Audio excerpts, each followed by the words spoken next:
hindi sumasagot si Lynette? Naku, Chang. Hindi ko kaya pinagbawalan na ni Doc Carlos si Lynette na gumamit ng telepono? Baka naman busy lang. Ikaw, ay, ang tindi naman kung ganun, ano? Naku, Chang. Ano kaya?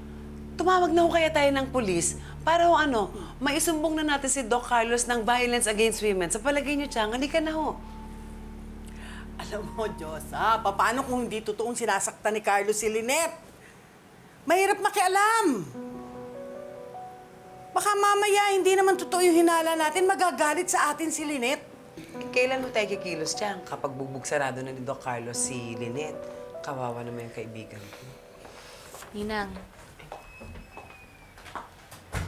Ninang, ano po yung sinasabi niyo? Hindi po sinasaktan ni Doc Carlos si nanay. Pero kasi yung sugat ng nanay mo eh. Ninang, napag-usapan na po namin ni Doc Carlos yan. Umamin naman po siya sa akin na dahil po sa kanya yun, pero hindi niya po sinasadya. Natalsikan po kasi ng bubog si nanay, kaya po siya may sugat. Hindi po sinasaktan ni Doc Carlos si nanay. Oh, ayan, kita mo na.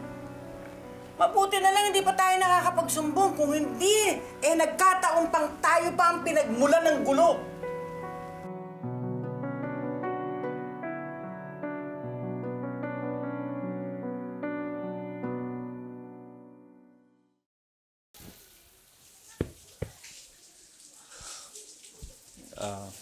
Lynette, pwede ba ako magtanong? Kaya ba kinausap mo si Annalyn kanina? Kasi isusumbong mo yung nangyari sa atin.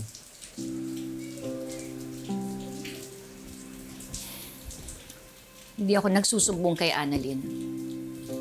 Nagtatanong lang siya sa akin. Kung ano naman yung sinabi mo, yun lang din naman yung sasabihin ko sa kanya.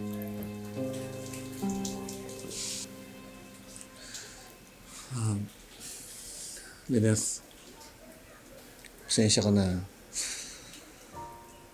Kasalanan ko naman dahil napadala ako sa init ng ulo at selos na rin.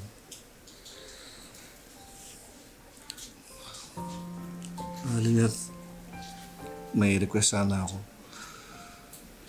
Sana kung magkakaroon tayo ulit ng hindi pagkakunawaan, sana huwag mo na ipaalam kay Annalyn.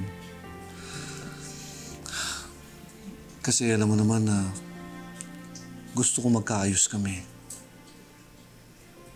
At kapag bumalik na siya dito, wala nang problema.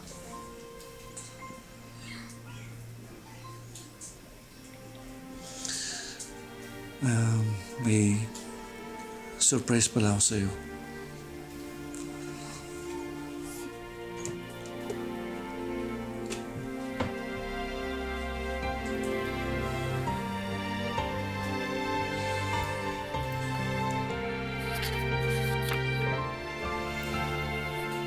Bakit nasa iyo yung passport ko?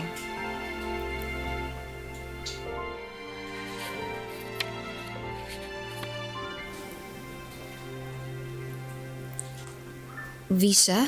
Para sa Japan? Oo, Lynette. Sasama ka sa Japan para makapag-bonding kayo ng anak mo.